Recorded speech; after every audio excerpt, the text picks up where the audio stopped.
So Jalen Phillips, he started, he got more playing time. What did he show last week in order to get that start and extra snaps? And if you could assess how he did out there. Well, I think it's like all of our guys, week to week, we go into the game plans. Obviously we're going to, have probably a different lineup and guys that, based on their week of practice, their improvement over time, what they do with their opportunities with their snaps will increase their snaps, or if the game plan presents it. So I think, Jalen's been doing a good job of coming in the building, working hard at the things that he needs to improve. Some of the things that he's doing well, we're expounding upon that. So I think that's kind of a result of, a little bit of game plan and a little bit of Jalen's work that you're seeing, a little bit more opportunities there. And then obviously with all of our players, when they get opportunities, if they make the most of them, those usually continue. Daniel? Hey Josh, good morning. Hope you're doing well. Last year you guys were the top ranked defense on third down conversions, not letting drives continue. But as of now, your team is worst in the league, giving up the most third down conversions. I guess when you look at the film, what would you assess as maybe the biggest point in what's changed and why you're allowing so many conversions? Yeah, I think we can coach it better. I think we can execute better. Obviously, when you give up third downs, you extend drives, you extend plays. So, you give them more opportunities. We need to do a better job in that. And again, that starts with me making sure that, we coach it better, put them in better position to succeed. And then when we have opportunities, we go out there and execute. Travis? Hey, Coach. Good morning. Good to see you again. Good morning. Last summer, I think when Bill Arnspark passed and won his Lifetime Achievement Award, we talked to you a bit about kind of the football historian in you and how much you really, respected what he did here in Miami. With Coach Shula's celebration of life coming up on Saturday, I was curious, asking the football historian and yourself, just your memories of Coach Shula, and if you really can recall, like studying his, what he did as a coach and reading books. Just kind of wanted to hear your thoughts on Coach Shula.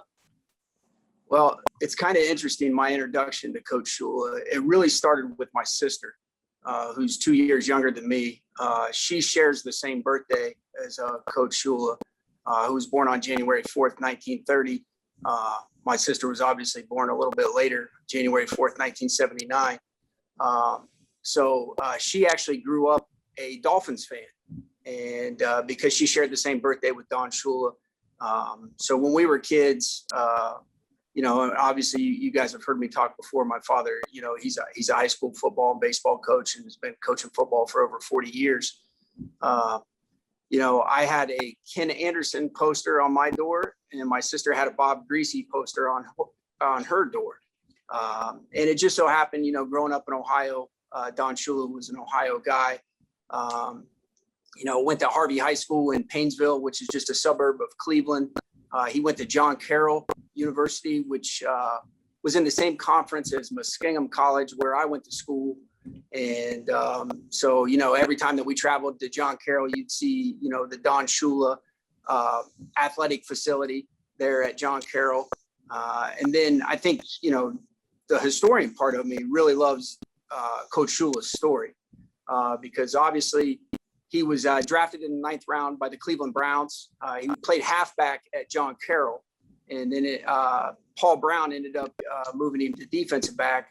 And, and then obviously Coach Shula had a defensive background from there on out. But really, when you look at Paul Brown's legacy and the number of people that, that he's had a hand on, and obviously, Chuck Noll was there too, which Coach Shula, coached with Chuck Noll as well.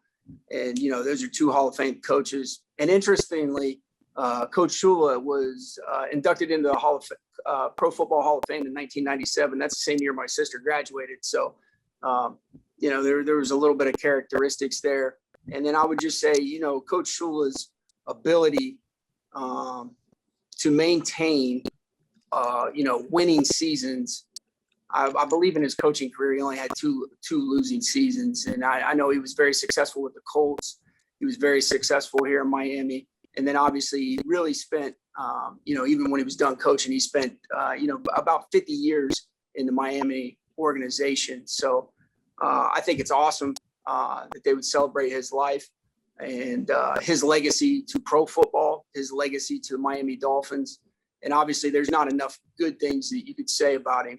It's just kind of an interesting fact that, my introduction to him basically started with my sister having the same birthday. Daniel?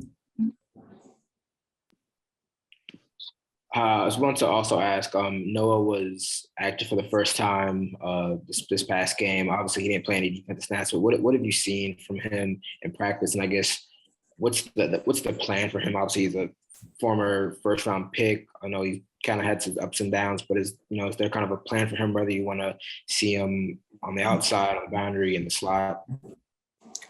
Yeah, I think the plan, it's pretty much universal for all of our guys. They get reps and opportunities at practice. Again, you make the most of those opportunities. Then obviously when things go into game planning, we try to put guys in position to succeed. And obviously I need to do a better job at that. And, and then when those guys get those opportunities in game situation, hopefully they make the most of them, and then you reassess from week to week. But the idea is, to give opportunities and to progress on a daily basis. Barry?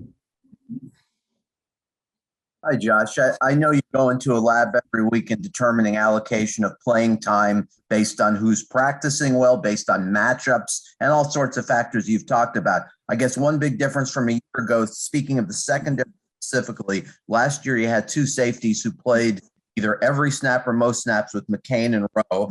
You had you decided by week 4 that Needham was going to be your primary nickel. He played all the snaps after obviously experimenting early in the season. This year, you're obviously sharing snaps at safety amongst players. You're sharing nickel snaps with Coleman and Needham. I would imagine, in your view, tell me if I'm wrong, they're all comparable talents who can give you different things. But my question would be, have you given serious thought to just settling on two guys at safety, one nickel will be your primary players at those spots? Could that be helpful, or do you need to see weeks and weeks more of this rotation of 6 players at those spots? Well, I think, there's a lot of variables that go into that. But I do think that, when you have multiple players that you feel comfortable with, I think it gives you a little bit more flexibility on certain things that you can do and try to highlight their talents, with, what we're trying to do schematically. But again, at the end of the day, what guys are doing with those opportunities, you go back and you see, 1, are we putting them in the best position to succeed? And then 2, are they making the most of the opportunities? And I think, as the season goes on, guys that are obviously doing better with their opportunities, you'll probably see them more. And then the guys that, are a little erratic with those, you'll see them less. I think that's just kind of how it goes. But I think having the ability to have multiple guys that you feel confident in, I think gives you a little bit more flexibility schematically. Thanks, Josh. Daniel? I have one last question about just kind of the defensive game plan against the Raiders. We saw some interesting matchups with, we saw Byron on Darren Waller a lot. Even one time when Xavier was on Renfro in the slot. In terms of kind of coming to those decisions, obviously you have a week of game planning, but how much of that is kind of like in the heat of the moment during the game, you kind of deciding to go with different matchups, and how much does that kind of require other guys to kind of be mindful and be ready to play different positions as well, and switching that up in the middle of the game? Well, I think, obviously you set a game plan, and, and I think guys are well aware that, their matchups can change or shift within the game plan. And then once you go to the game, that they may know this might be a certain matchup here, this might be a certain matchup here. And then when you get to the game, that could change too, based on how we're doing, what they're doing. So, I think, it's really a credit to our guys. And, we try to put them in the position in practice. So when we get to games, it's not a surprise or something foreign to them. So obviously, we always set a game plan going in. We set contingencies going in. And then as usual, when you get into the game, those things could change too as well. Does anyone have any other questions for Coach Boyer? Barry? There we go with the unmute. Obviously, we've seen Agba get a lot of pressures consistently this year. We saw Wilkins with a sack. Do you think you need more pressures, sacks from your edge guys beyond Agba in terms of Phillips, Van Ginkel? Has there been enough? Does there need to be more? And even one of your linemen, Adam Butler, obviously has a history of being a good pass rusher. Yeah, I think each week we go into it, trying to put those guys in a position where they can affect the quarterback. Sometimes it's not just the sacks, it's the pressure, it's in the quarterback's face. But I think you're always trying to do that from a week to week basis. And again, it's very similar to what you're talking about with the DBs. You try to put those guys on, good matches, good matchups. And, and ultimately what we're trying to do is we're trying to affect the quarterback. We're trying to affect the offensive line. And again, like I said, a lot of that starts with me. I can do a better job putting these guys in better spots. And, we're constantly evaluating that. And, obviously we need to be better in third down situations, and we need to be better on, all situations. And I think that's what we're striving to do. And, we've really kind of, unfortunately I talk to you guys on Tuesdays, and, usually by that time, the last game to me is a distant memory, and we're all on the upcoming opponent. But I think the idea is the same, Barry. I think, we're trying to put the guys in the best spots here. Obviously we want to get as much pressure as we possibly can. And, whether it's moving guys around or bringing pressure, I mean, that's, it's a week to week decision. Omar? I want to ask you, because there's been such an onus on coaches doing a better job so that the execution can improve. Where obviously you mentioned third downs, but where do you feel like this team is in regards to stopping the run? Well, I think at times we do it very well, Omar, and I think at times, it's a little bit of, whether it's schematically the call, myself trying to make a play, or schematically it's a player trying to make a play and gets out of a gap and not trusting, or just trying to make a play. And usually when you do that, we just need 11 guys really kind of doing their job. And when that happens, our results are pretty good. So I think that's, just a process of us, coaching it better, playing it better. And everybody kind of being on the same page and just doing their responsibility. And I think, then consistently it will be what it needs to be. And that's just, it's been good in spurts, and it's been, bad, a handful of times. And all of those have, come down to, just either guys trying to make plays, or we're trying to make plays with the call. And, the results haven't been what we wanted. We're really just striving for consistency in that phase.